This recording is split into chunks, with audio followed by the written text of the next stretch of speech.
അസ്സലാമു അലൈക്കും വറഹ്മത്തുള്ളാഹി വബറകാതുഹു. ഹലോ ഫ്രണ്ട്സ്, എല്ലാവർക്കും പ്രവാചക ചരിത്രത്തിലേക്ക് സ്വാഗതം. വളരെ വർഷങ്ങൾക്ക് മുൻപ് ബാബിലോൺ എന്ന രാജ്യത്ത് ഇബ്രാഹിം എന്ന ഒരു ബാലൻ ജീവിച്ചിരുന്നു. ഒരു കുട്ടിയായിരിക്കെ തന്നെ അറിവ് കൊണ്ട് അനുഗ്രഹിക്കപ്പെട്ടിരുന്നു. അതുകൊണ്ട് തന്നെ അദ്ദേഹം വളരെ വിശേഷപ്പെട്ടവനായി മാറി. വിഗ്രഹങ്ങളെ ആരാധിച്ചിരുന്ന ഒരു സമൂഹത്തിലാണ് അദ്ദേഹം ജീവിച്ചിരുന്നത്. അവർ കല്ലിലും മരത്തിലുമെല്ലാം വിഗ്രഹങ്ങൾ ഉണ്ടാക്കി അതിനെ ആരാധിക്കുമായിരുന്നു. ഇബ്രാഹിം നബിയുടെ പിതാവും ഒരു ശില്പിയായിരുന്നു. അദ്ദേഹം തന്റെ കൈകൾ കൊണ്ട് വിഗ്രഹങ്ങളെ ഉണ്ടാക്കുകയും ഈ വിഗ്രഹങ്ങളെ ആരാധിക്കുകയും ചെയ്തിരുന്നു. എന്തിനാണ് തന്റെ പിതാവ് കല്ലുകൊണ്ട് നിർമ്മിച്ച ഈ പ്രതിമകളെ ആളുകൾ ആരാധിക്കുന്നത്? കുട്ടിയായിരിക്കുമ്പോൾ തന്നെ പ്രതിമകളെ ആരാധിക്കുന്നത് തെറ്റാണെന്ന് അദ്ദേഹത്തിന് മനസ്സിലായിരുന്നു. ദിവസങ്ങൾ കഴിയുന്തോറും അദ്ദേഹത്തിന്റെ അറിവും ബുദ്ധിയും വളർന്നു. വിഗ്രഹങ്ങളെ ആരാധിക്കുന്നത് തെറ്റാണെന്ന് അദ്ദേഹം മനസ്സിലാക്കി. പക്ഷേ യഥാർത്ഥ ദൈവമാരാണെന്ന് അദ്ദേഹത്തിന് അറിയില്ലായിരുന്നു. ഒരു ദിവസം ഇബ്രാഹിം നബി യഥാർത്ഥ ദൈവമായ അള്ളാഹുവിനെ അന്വേഷിച്ച് വീട് വിട്ടു പോയി. അദ്ദേഹം വളരെ ദൂരം യാത്ര ചെയ്തു.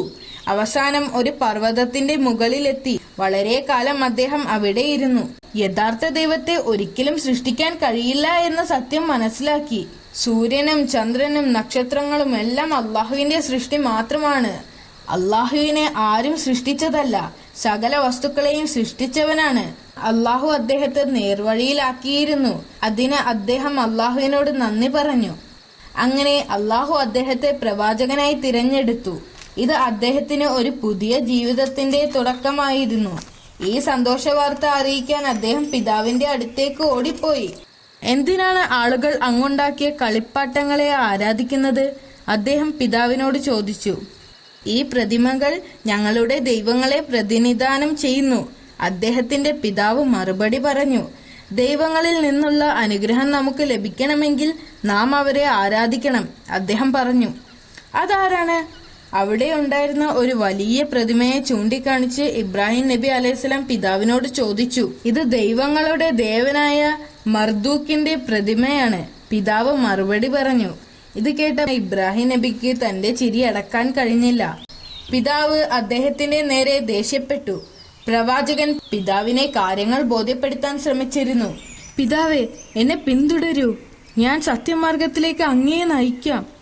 ഇബ്രാഹിം നബി പിതാവിനോട് യാചിച്ചു. നീ ഇത് നിർത്തിയില്ലെങ്കിൽ ഞാൻ എന്റെ ആളുകളെ കൊണ്ട് നിന്നെ കല്ലെറിയിപ്പിക്കും. ഇബ്രാഹിം നബി തന്റെ വീട്ടിൽ നിന്നും പുറത്താക്കപ്പെട്ടു. അദ്ദേഹത്തിന് ഇനി ഒന്നും ചെയ്യാനില്ലെന്ന് അദ്ദേഹം മനസ്സിലാക്കി. ഇബ്രാഹിം നബി അലൈഹിസ്സലാം ചന്തയിലെത്തി വിളിച്ചു പറഞ്ഞു. ഏകദൈവം അള്ളാഹു മാത്രമാണ്. അള്ളാഹു അല്ലാതെ ആരാധനക്കർഹൻ ആരുമില്ല. ഞാൻ ഇനി വിഗ്രഹങ്ങളുടെ മുൻപിൽ വീണ് നമസ്കരിക്കുകയില്ല. നിങ്ങൾ എന്തിനാണ് ഈ വിഗ്രഹങ്ങളെ ആരാധിക്കുന്നത്? അവർക്ക് ശക്തിയില്ലെന്ന് നിങ്ങൾക്കറിയില്ലേ എന്ന് അദ്ദേഹം ചോദിച്ചു. ചന്തയിലെ ആളുകൾ അദ്ദേഹം പറഞ്ഞത് കേട്ടപ്പോൾ വളരെ രോഷാകുലനായി. അവർ ഇബ്രാഹിം നബിയെ ഭീഷണിപ്പെടുത്തി. എന്നാൽ വിഗ്രഹം യഥാർത്ഥ ദൈവങ്ങളല്ലെന്ന് അവരെ കാണിക്കാൻ ഒരു ഉപായത്തെ പ്രവാചകൻ ചിന്തിച്ചു.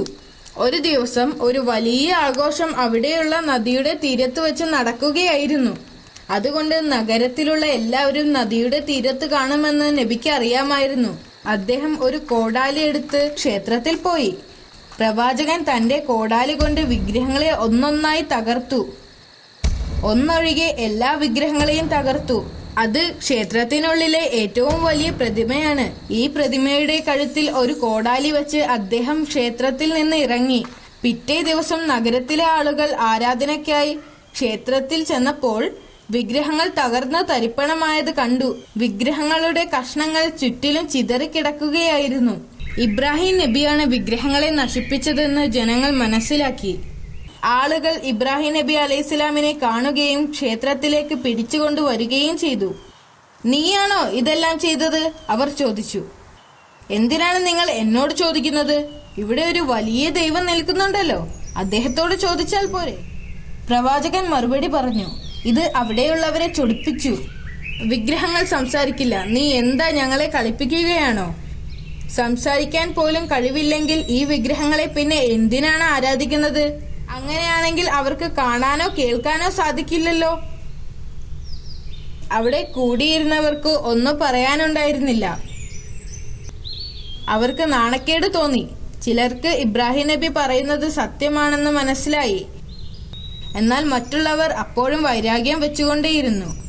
അവനെ കൊല്ലണം, അവനെ ചുട്ടുകൊല്ലണം. വലിയ തീയിൽ അവർ അദ്ദേഹത്തെ ചുട്ടുകൊല്ലുവാൻ തീരുമാനിച്ചു.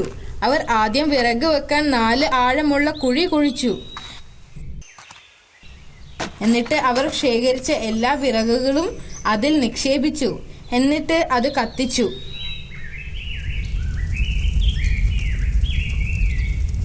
അങ്ങനെ തീ ഭയാനകമായി പടർന്നു പിടിച്ചു. ആരും ഒട്ടും പ്രതീക്ഷിക്കാത്ത വിധം തീ വളർന്നു.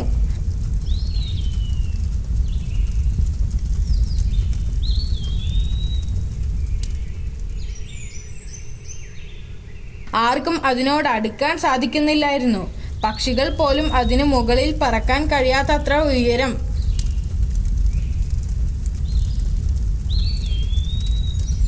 ബാബിലോണിലെ ഈ വലിയ തീപിടുത്തത്തെക്കുറിച്ച് പലരും കേട്ടു. ഈ പ്രതിഭാസം കാണാൻ അവർ നഗരത്തിലേക്ക് വന്നു. അടുത്ത ദിവസം ഇബ്രാഹിം നബിയുടെ കൈയും കാലും കെട്ടിയിട്ട് ഒരു കവണയിൽ കയറ്റി നിർത്തി തീയിലേക്ക് എറിഞ്ഞു. അപ്പോഴാണ് സ്വർഗത്തിൽ നിന്നുള്ള ഒരു ദൂതൻ പ്രവാചകന്റെ മുൻപിൽ പ്രത്യക്ഷപ്പെട്ടത്. എന്തെങ്കിലും ആഗ്രഹമുണ്ടോ എന്ന് ദൂതൻ ചോദിച്ചു. തന്നെ തീയിൽ നിന്ന് രക്ഷിക്കാൻ അദ്ദേഹത്തിന് അപേക്ഷിക്കാമായിരുന്നു. എന്നാൽ അദ്ദേഹം പറഞ്ഞു, അള്ളാഹു എന്നെ ഇഷ്ടപ്പെടുവാൻ മാത്രമേ എനിക്ക് ആഗ്രഹമുള്ളൂ. പിന്നീട് സംഭവിച്ചത് അത്ഭുതമാണ്. അദ്ദേഹം തീയിൽ ചെന്ന് വീണപ്പോൾ അത് തണുത്തതായി മാറി. അദ്ദേഹത്തെ കെട്ടിയിരുന്ന കയറല്ലാതെ മറ്റൊന്നും കത്തിയില്ല. ഒരു ഉദ്യാനത്തിൽ ഇരിക്കുന്നത് പോലെ അദ്ദേഹം ആ തീയിലിരുന്ന് അള്ളാഹുവിനെ ആരാധിച്ചു. എന്താണ് അവിടെ സംഭവിക്കുന്നത് എന്ന് ആളുകൾക്ക് അറിയാൻ സാധിച്ചില്ല. അതിനാൽ അവർ തീ അണയുന്നത് വരെ കാത്തിരുന്നു. തീ കെട്ടടങ്ങിയപ്പോൾ പ്രവാചകൻ ഒരു പോറൽ പോലും ഏൽക്കാതെ ആ കുഴിയിൽ നിന്നും പുറത്തു വന്നു. അതുകണ്ട് എല്ലാവരും അത്ഭുതപ്പെട്ട് നോക്കി നിന്നു.